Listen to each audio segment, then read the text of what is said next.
Welcome back to another segment of Behind the Scenes of the Waltons. Today I'm covering another episode from Season 8. This is The Fastidious Wife. If you're enjoying these segments, please do hit like and subscribe. This episode was written by Lorraine Desprez and directed by Gwen Arner. The main story plot in this episode revolves around Ben and Cindy. Cindy is well along in her pregnancy, and she's just dealing with feeling that Ben is working too hard and not paying enough attention to her. She's feeling sort of fat and ugly and uncared for, as I think many women in the later stages of the pregnancy might experience. And Ben is feeling overwhelmed at work and also is just dealing with the fear of being a first-time father and worried that he's not going to do a good job. And he's afraid of hurting Cindy by, holding her too tight or anything. So he's kind of running away from the whole thing, which is making the whole situation much tougher for both of them. Into this challenge comes Cora Beth Godsey, who has just gotten a new book called The Fastidious Wife that she is selling.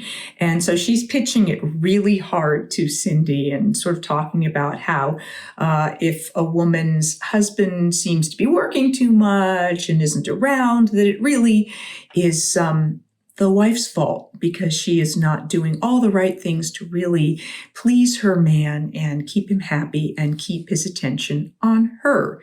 At first, Cindy completely ignores this, thinks it's ridiculous, but then Cora Beth at one point sort of insists, she gives it to Cindy after church one day after she hears that Ben has been arrested in a bar fight at the Dewdrop Inn. And so she says, you have to read this. I'm putting it on your tab, and it's fully refundable if you decide you don't want it and it doesn't work. Cindy has expressed some of her concerns with Rose, who just said, you're coming into a new phase of your life together and it'll all be fine. But when Ben does have an opportunity to go to the Dewdrop with Ned and Jason, he thinks, oh, great, Cindy's been wanting to go out. He's going to take her. She's fast asleep, so he goes by himself.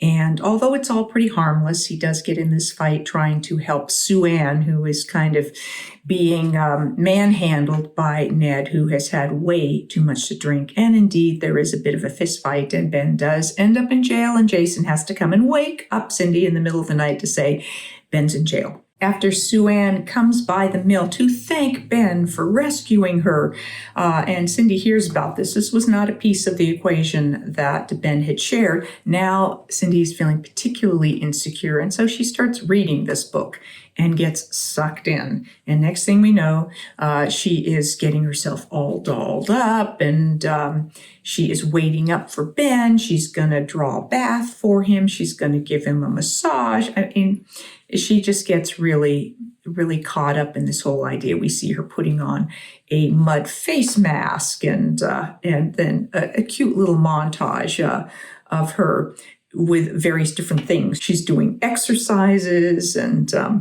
so just trying to do everything she can because she is really afraid that what the book is saying is true.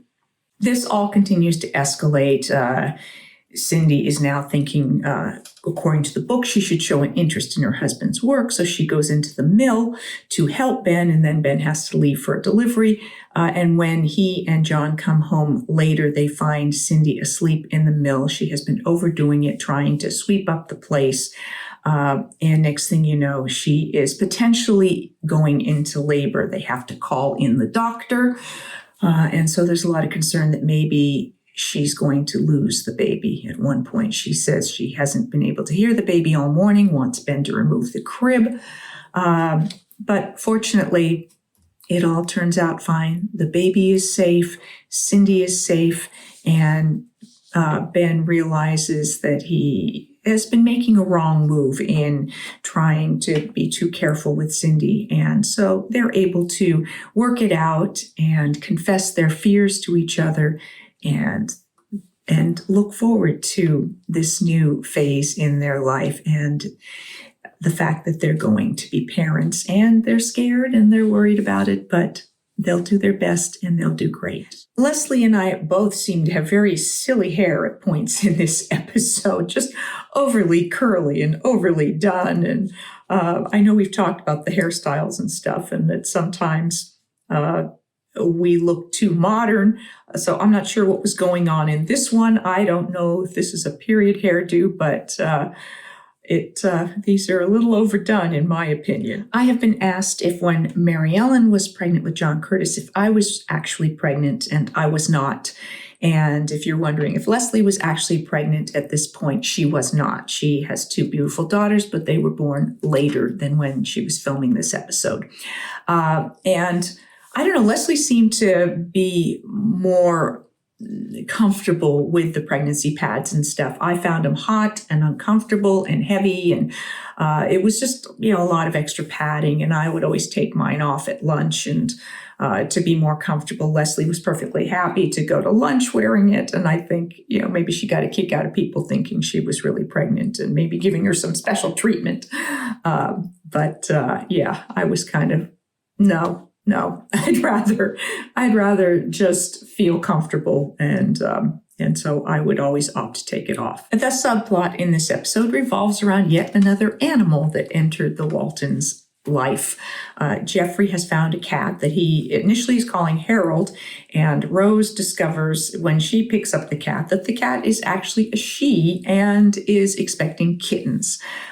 Jeffery would like to keep the cat. John says no way, and of course the family all sort of guilts him into deciding that maybe it would be okay for this cat to stay, but he said that once the kittens are born, they must find homes for the kittens. Harold has her kittens, and then they have to work out how they're going to find homes for these kittens.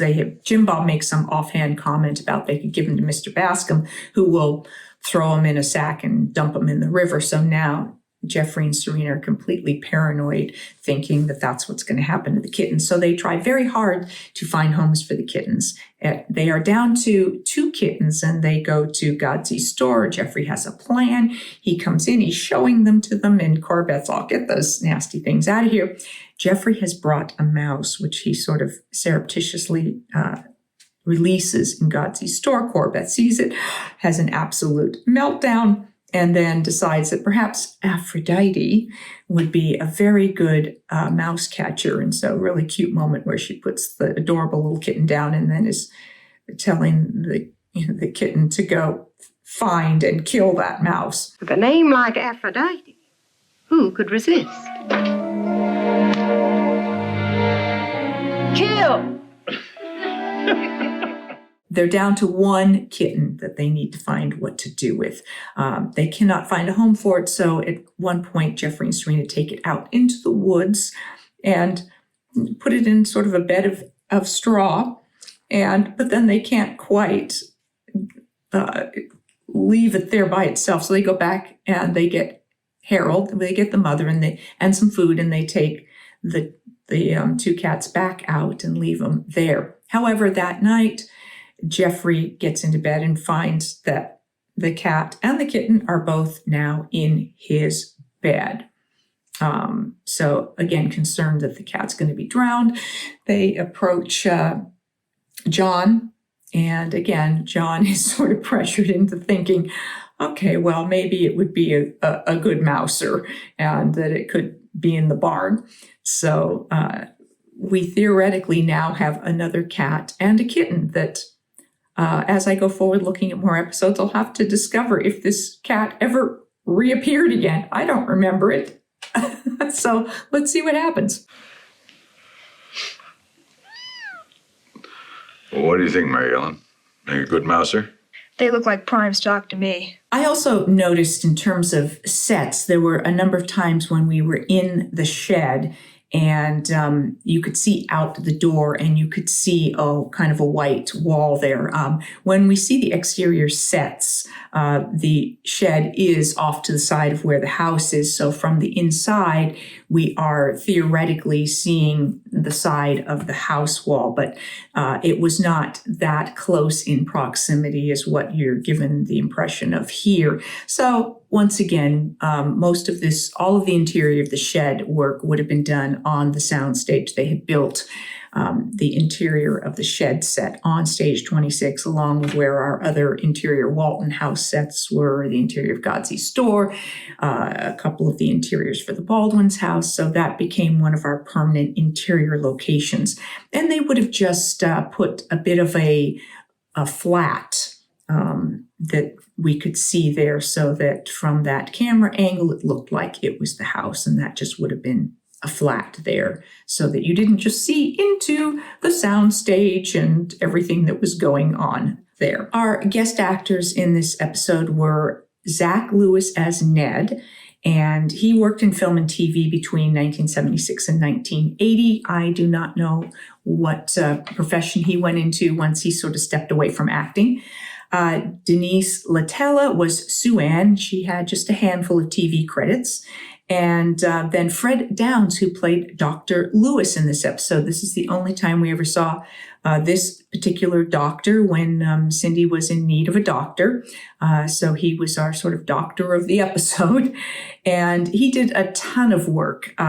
He worked in 3 episodes of Little House on the Prairie. He was in Days of Our Lives for 93 episodes. He did 2 episodes of The Waltons. This one here, The Fastidious Wife. And then in season 2, he was in the episode The Theft as the Garage Man. He was active as an actor from 1953 to 1982, doing both comedy and drama roles. Thank you for joining me for this episode of Behind the Scenes of The Waltons, about the episode The Fastidious Wife. I will be back with more Behind the Scenes of The Waltons, more Ask Judy, and some special guests. Thanks for watching.